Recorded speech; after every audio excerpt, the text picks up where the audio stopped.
All right, seconds out. Delighted to be joined by unbeaten heavyweight prospect Fabio Wardley. How are you getting on with all the restrictions and stuff? Good. Managing, surviving, getting through like everyone else, really. Same old, like it's still training and that. Just it's just a lot less equipment, and it's kind of it's kind of brought everything back to like the basics kind of thing. All that fancy gear and stuff is kind of not accessible, so you just kind of have to make do with what you've got and just try and stay on top of things, really. What have you got at home? What are you able to use at the moment? So I've got a bag up. I put that up and did all that myself. So I did a bit of DIY for that. I've got like dumbbells, weights, bands, sandbags, med balls. So I have got quite a bit of equipment, just more like functional stuff. Obviously, same as everyone, we're just missing like the machines, and I haven't got a lot of really heavy weights. So I can't get like some big deadlifts in or some big squats, things like that. That's probably the only thing I'm really missing from my training is that heavier side of things, just because I haven't got that much equipment.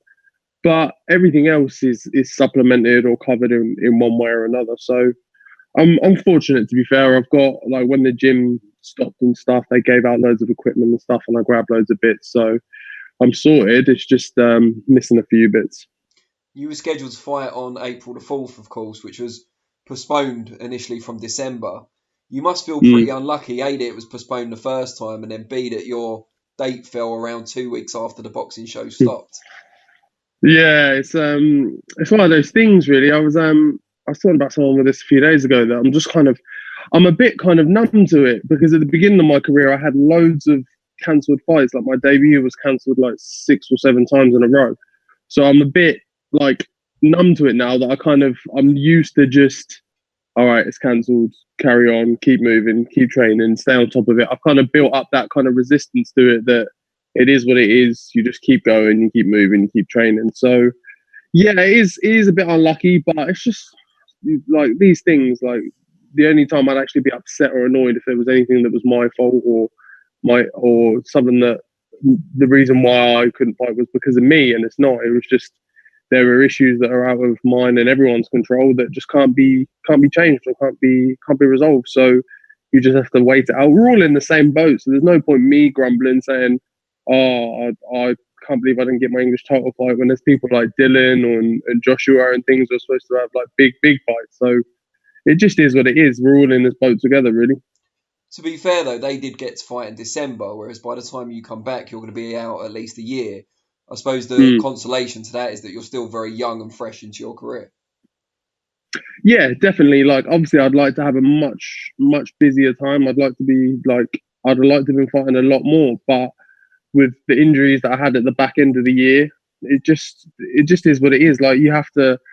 I could have I could have risked it possibly and tried to see how I'd have been on that fight night and if I'd have got through it or however. But ultimately, on the overview, what's the point? Like, if I take a few extra months out, I'm young. I'm 25. Like, I've got years ahead. There's no point me rushing it, doing more damage to that injury that's going to affect me later down the line, where I can just take a month or two to let that fully heal, let that recover, and then go again. Like I've got, like I say, time on my side. Heavyweights don't hit that absolute peak to a bit later in their career, so I'm a bit more fortunate in that sense. So I don't have too much issues with waiting around and stuff. Obviously, it would have been much sooner, but just with the coronavirus and stuff, that obviously then pushed everything much further back. So you just have to take everything in stride and keep moving. What was the injury that you were struggling with leading up to the December date? So when I was out in Miami, the I was in Miami for a month sparring with Filip Hrgovic, and in annoyingly, literally the last training session before I came back, I got a fractured eye socket. Wow. Well, it wasn't the eye socket. It was the front was fine, but it's like there's this bit at the back of your eye that holds onto the eyeball, basically. And my eye had been pushed by like an accidental thumb or something like that. Something had hit my eye directly and pushed it back, and it cracked like the back of, they call it the orbital like fracture or bone or something like that. So yeah, so I was like a bit blind in one eye for a bit, and there was just no way I could fight really. So yeah, that was the injury, and they said it will take about 8 to 12 weeks to heal, and it's all fine now. Everything's sorted, like recovered. There was no long damage, no lasting issues or anything like that at all, which is good. So that was the issue. Yeah, so it was just like I've fought in the past with injuries and stuff. Like I've fought with like hand injuries and like fractured knuckles and broken ribs and stuff that are on like the late stages of healing, but you just do the fight anyway because things like that you can get through, but something like your eye, it was just not something I was willing to risk. I was not willing to just maybe put that on a 50-50 and see where it goes. Before it ended like that in Miami, what was the experience like of being out there training and sparring with Hrgovic? Yeah, it was great. It was a great experience. Really good, really good. Like I'm a bit more used to that kind of those type of things now because I've been away, done training and sparring camps away in different countries now, so I'm a lot more familiar with the process, how it works, what they expect, all of that. And yeah, it was great to be in America, great to be in Miami, a nice place, and it was hot and sunny, and it was just the ideal bit of training. To be fair, it was just like the perfect month of just sun, boxing, and just training and then chilling and resting and going to the beach and eating some good food and just a nice mix of everything. And Hrgovic and his team in the camp, they're all very helpful and accommodating, and they looked after you and made sure everything you had was needed. Because obviously I was building up to a fight and stuff, so I not only had to spar, but I had to make sure all my own training was covered, and I had access to the gym and a trainer, someone to do some pads with, and all of that. And they made sure all that was covered. So yeah, it was great. You sparred a lot of top heavyweights, the likes of Tyson Fury, Whyte, Oleksandr Usyk, of course, on a couple of occasions now. How does Hrgovic measure up against those sort of guys? He's up there, yeah, definitely. He's up there in that top echelon. He's on his way to being up there. I think he obviously still has a lot more to prove and show, just because he's fresher to it. He's a bit newer to it, but you can see from sparring him and stuff, you can see all them fundamentals that have been drilled into him are there. You can see how clean cut he is and how he knows all the basics very, very well, and little cues and little like distance measuring things, and he knows his space, he knows like his reach and how long he is, and he just knows himself as a boxer very well, that he knows how to apply those skills. So yeah, he's good. It'll be interesting to see him come up and what he does to the division, and how he fares against some other fighters out there. Is there anyone out there that you haven't sparred yet that you would like to?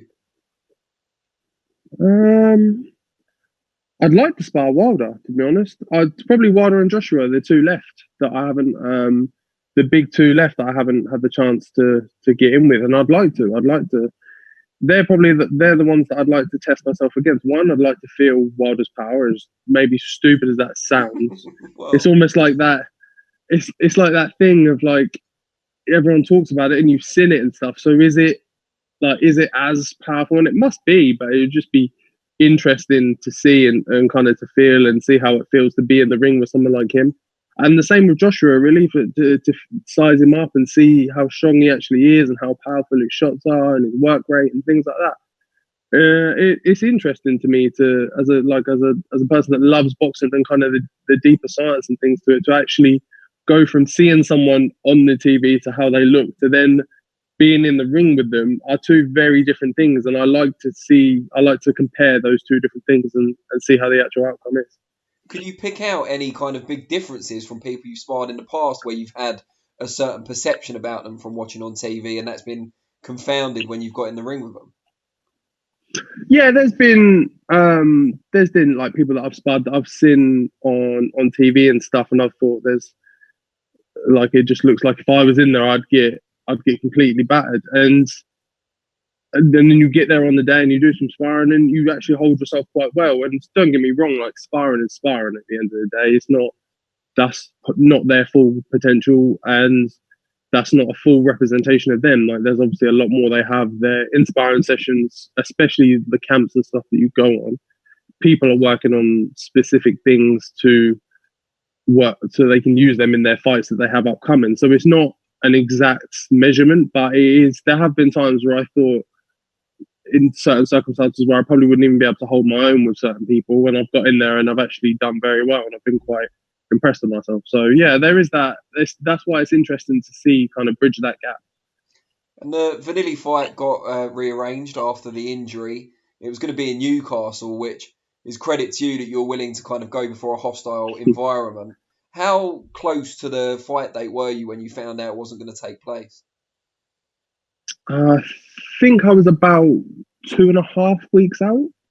You must have been pretty, Um, frustrated.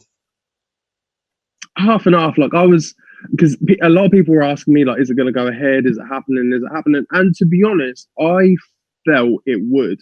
I thought, I thought that show in particular would be like the last one. Yeah.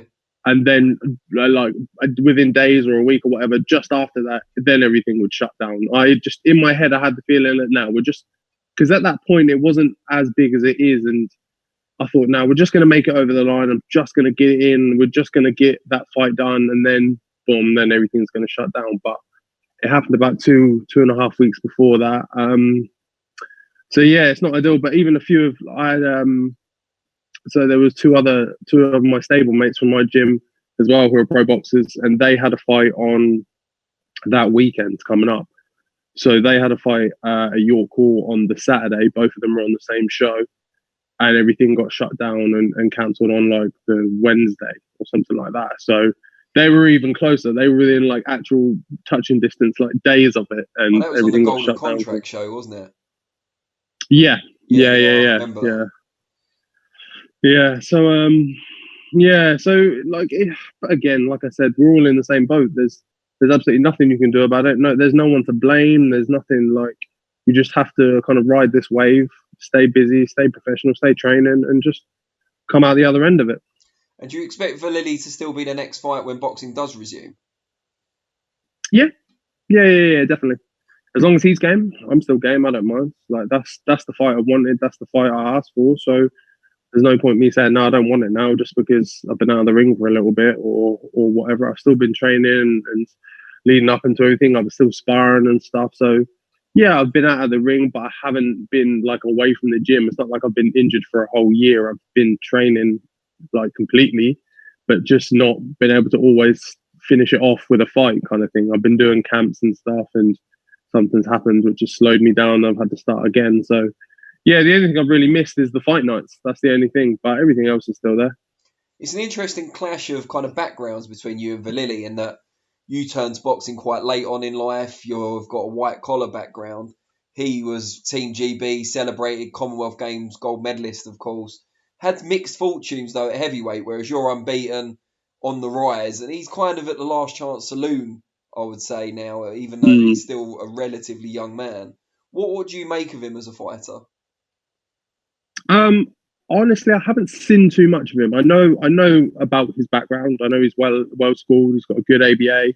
I know obviously he won the Commonwealth Gold and all of that. But from what I've seen, and then from what people have said to me and stuff, obviously he did very well in the amateurs, and then that transition to pro was a little bit, or I don't know what the right word for it be. It was just not difficult, but maybe there was something missing. There was a few things missing from his game, maybe, or something, or from his training, or his just interest in the sport maybe waned a bit, and he lost love with it. So that's where I think maybe I'll have the advantage there, because I'm a lot fresher to it, and I'm not like an old dog in the game. I haven't been in loads and loads of fights and stuff, so I'm still young and fresh and fully in love and love the sport and love the training and love putting myself through it. So I can train like just as hard to get there, but it will be interesting. It'll be interesting to see. It's a weird, like you say, a weird clash of someone that has next to no experience versus someone that's a decorated amateur with a gold medal. So it'll be a good matchup, and I think there is a lot of interest about to see kind of how this kid from white collar does against. It's almost like white collar versus ABA, and seeing how that works out and seeing where that particular fight ends up. All this world-class sparring you've had, do you feel you're at a point now where you've caught up, where that level of sparring you've had's compensated for the lack of amateur experience? I'd say I'm catching up. I wouldn't say I'm caught up.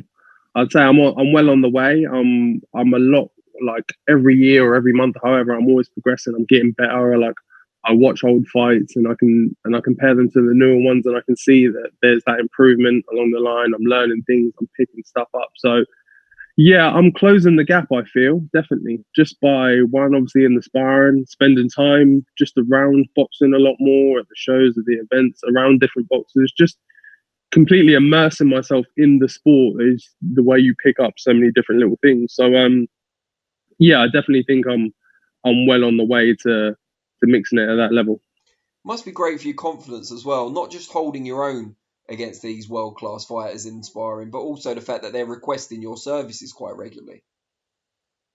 Yeah, definitely. I think that was something that really kind of, that was the thing about me in the beginning that I think a lot of people heard, because even when I was going to different camps, they'd already said they'd heard about me, and so had mentioned me and spoken and like almost recommended me as a sparring partner, just because I was always willing to go anywhere with anyone, and whatever rounds you needed, whether it be you wanted 2, you wanted 8, I'd be there. I'd do it. Like I'm with it. I'm down for it. And if you want a technical spar, I'll do that with you. If you want to go healthier level, we'll do that as well. Like I was just so keen to jump in with all these people and gain whatever knowledge and anything I could, and learn. And I think that was what got around the most. And I kind of built that reputation as the usable guy for sparring and stuff that everyone could go to and call on, and I'd be there. So yeah, I think that helped me a lot in one, building relations with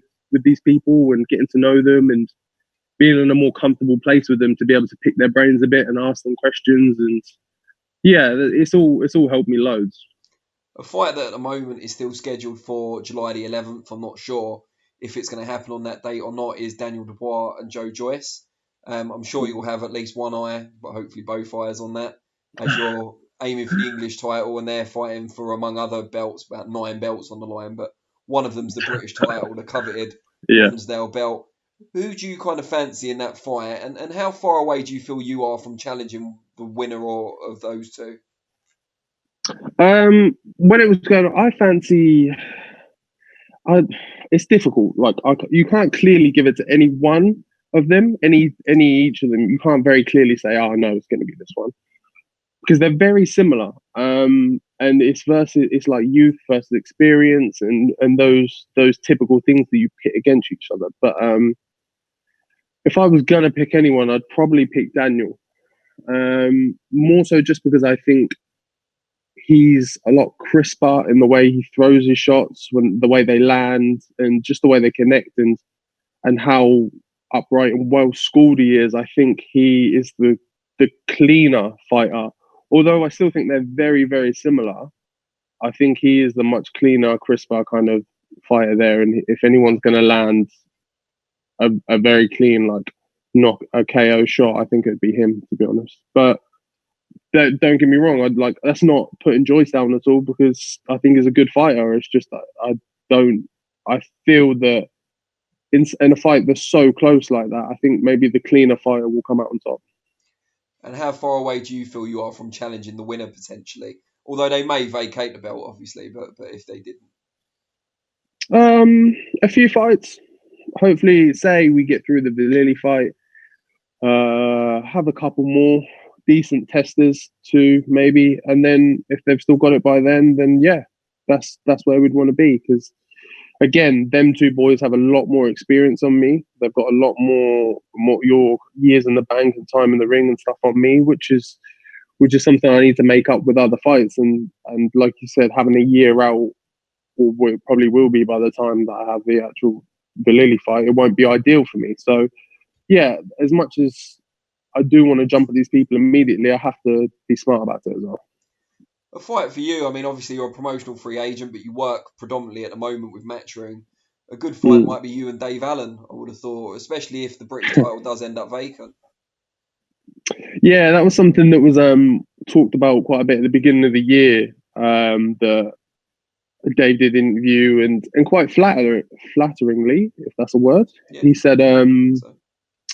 He said if he was to challenge for the British, they asked him what fighters would be kind of in that contention, and he named me, which is quite a nice thing to say, and I was quite like happy with that. And yeah, I'd happily have a good scrap with Dave. Like we've sparred not often, well, like a couple times maybe, and only a couple of rounds at a time. We've like been there around each other in Dylan's camp next to each other and stuff. So familiar with him.